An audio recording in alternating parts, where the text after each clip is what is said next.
Welcome back, Akira Bike Project fans.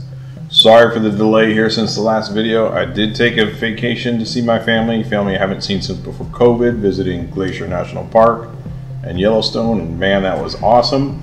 But back to the project. So now that we finished up the Road So Far series, where I recapped all the previous updates, we're on to the new things. But, oh man, wait, I forgot something. Hold on.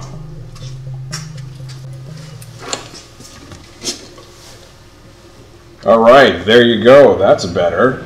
They say, dress for the job you want. Does that include 80s anime motorcycle gang leader? Because I sure hope so. Anyway, if you want to watch the Road So Far series, which goes over the project from the very beginning, go ahead and start back on part 1 or check out the playlist. Further, before I move on to the new stuff, I want to announce my Patreon account.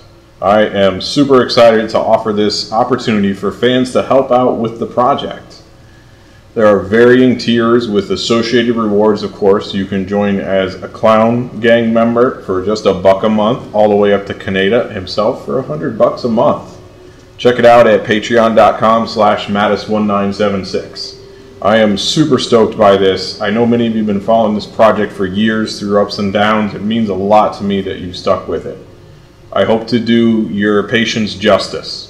Now you can help accelerate the project too. Everything contributed is going into accelerating the completion of this project, going directly to the bike or tools or supplies necessary to build the bike. There's all kinds of costs associated to this, from basic material supplies like steel and aluminum and composite material to electronic systems, actuators, and tons of consumable parts. Rewards for members will include things like access to a streaming shop camera, 30-minute zooms, early access to videos, my Discord server to discuss the build, 3D models, shop parties, even rides and photos with the finished bike. I do want to manufacture these, so I'm taking my time to do it right. I'm doing it in my spare time as well. If everything goes well, these will be manufactured in a small production run, so your contribution will help bring this bike into complete physical existence, not just as a show toy, not as a one-off, but as something people will have access to. Anyway, on to the build. We left off the last video with me getting my own shop in the Seattle area. I got started right away with cleaning and organizing the shop. I took a few months to also study and get some certs to get back into IT in the Seattle area, which has a good tech industry. It's not easy jumping back in with a multiple-year absence, but with management and startup experience under my belt now, I had some great new skills to bring to the table. I landed a job not too long after, but at a pay rate that wasn't much more than enough to cover my shop.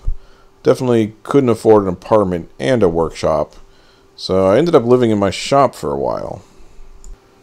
I did get right to work on setting up and improving the shop, though. Starting off with a new workbench built the same way with the same brackets as my previous workbenches. This would house the metal chop saw and compound miter saw. I was still on good terms with Crazy Horse, and they asked if I could consult for them. For payment, I took the big milling machine and lathe as well as the pneumatic press, tools that they weren't really using any longer. So I cleared out a large area for the delivery. And here is all 6,000 pounds or so worth of tools getting delivered to my shop. It took some time setting things up, and money was tight, so progress was pretty slow for a while. My father came out for a visit and wired my shop up again. I'm quite sure he's getting sick of doing this by now. I picked up a new tool, a CNC router, from a builder's off of Craigslist. It was a good sized machine, 4 feet by 5 feet, and I figured it'd be quite useful in a few different ways. For starters, it'll be great for cutting out the plywood forms for creating the molds for the body panels. Putting a laser or hot knife on it, and it could cut perfect forms out of foam for casting patterns. I can also upgrade the base and put a plasma cutter on it to have my own CNC plasma cutter. Ideally, I can just swap out the head of the tool and change between different cutting features. I threw a shop warming party, which was a lot of fun, and would throw regular shop parties on my birthday. I didn't make enough to rent a shop and an apartment, so I ended up living in the shop for about 2 years, which was actually cool in a few ways, but really kind of sucked in a few as well. I met my future wife around this time, who for some reason was totally cool with dating a guy who lived in his shop, and we soon got an apartment together. Getting back to the bike, I wanted to upgrade the instrument cluster. Previously it was kind of hobbled together rather quickly. Turned sideways, and with a piece protruding too far down, it would actually hit my leg when turning the handlebars. So I cut it apart again, and cleaned and painted the individual parts, including these cluster mounting brackets. I clamped the pieces into their new positions to get them ready for welding. The new instrument cluster mount would offer multiple ranges of adjustability, with the ability to swing up and down and change the angles of the gauges separately, and both of these in addition to the whole handlebar assembly being able to slide forward and back as well. I figure I can also easily add some actuators onto these at a later time to make these angles electrically adjustable. First I would drill some pilot holes in the existing handlebar structure. And then the first part of the new instrument cluster mount was fabricated from a pair of 1 inch by 8 inch rectangular stock. They are then mounted to where the handlebar frame had the pilot hole drilled. The next part of the instrument cluster mount was then planned out, and then bent from existing 1 inch by 1/8 inch stock and welded. This was then connected to those existing parallel bars. And then of course the instrument cluster was reattached. Nice, that's much better. Next up would be some troubleshooting. I noticed a while back that when turning the handlebars, the virtual pivot point assembly would move also. This is not right.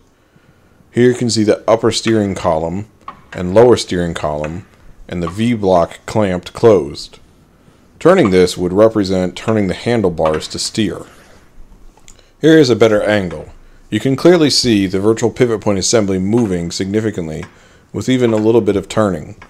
This whole assembly will raise and lower from electric actuators, which are extremely stiff and won't allow for flexibility like this.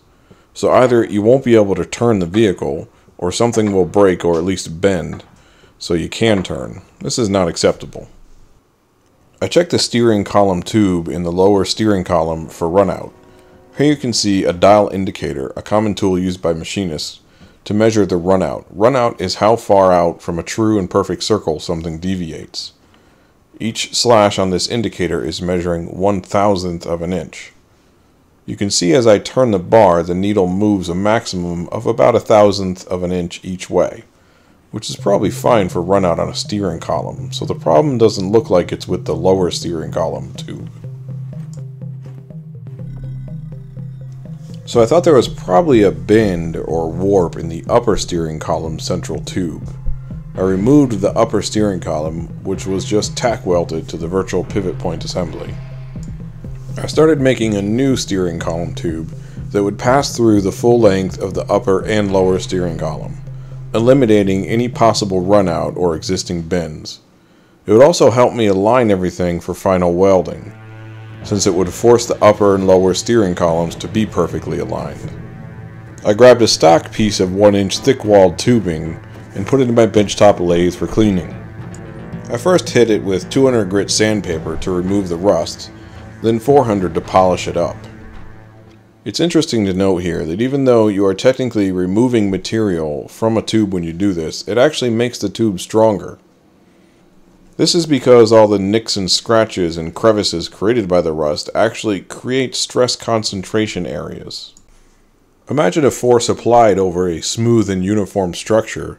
The force is then applied evenly over and throughout the structure, but when there are cracks or nicks, the force is concentrated in those spots where the material is already weaker and make the cracks even larger.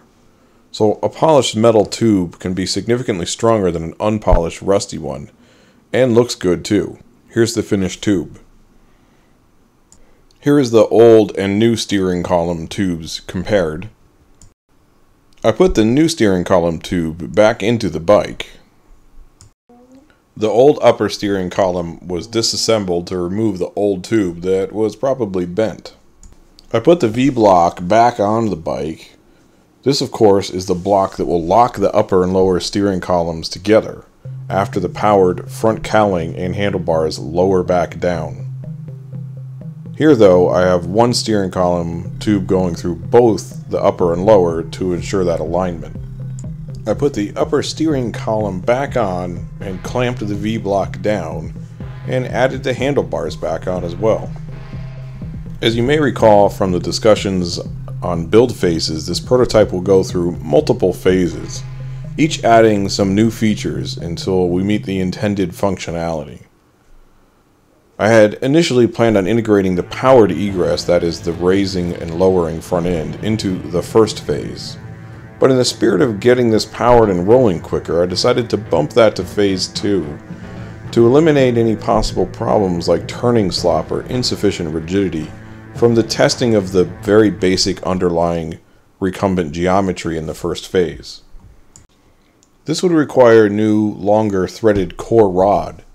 This rod passes through the center of the steering column tube, and, with threaded ends, nuts are tightened down to keep all the bearings and spacers in the right places. So here is the new steering column tube and the old and new threaded cores.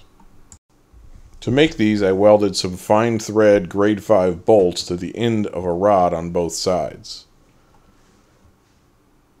I put the upper steering column back on, put the new steering column tube through both of them, and clamped the upper steering column to the virtual pivot point assembly and clamped the V-block closed, and success!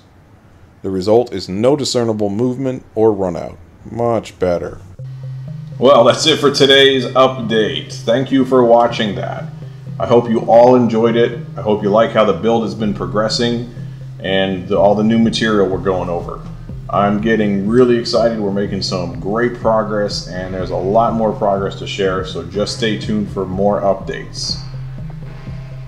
I'd like to really thank my first patron, Bronson C. This is awesome. I haven't even told anybody about the Patreon account. He found it on his own and contributed. Really appreciate it. Special shout out to you, Bronson. Thank you. And to everyone else watching, thinking about joining as a patron, please do. Every little bit helps accelerate this project. And as always, please hit that like button, the subscribe, share it, leave me some comments. See you next time.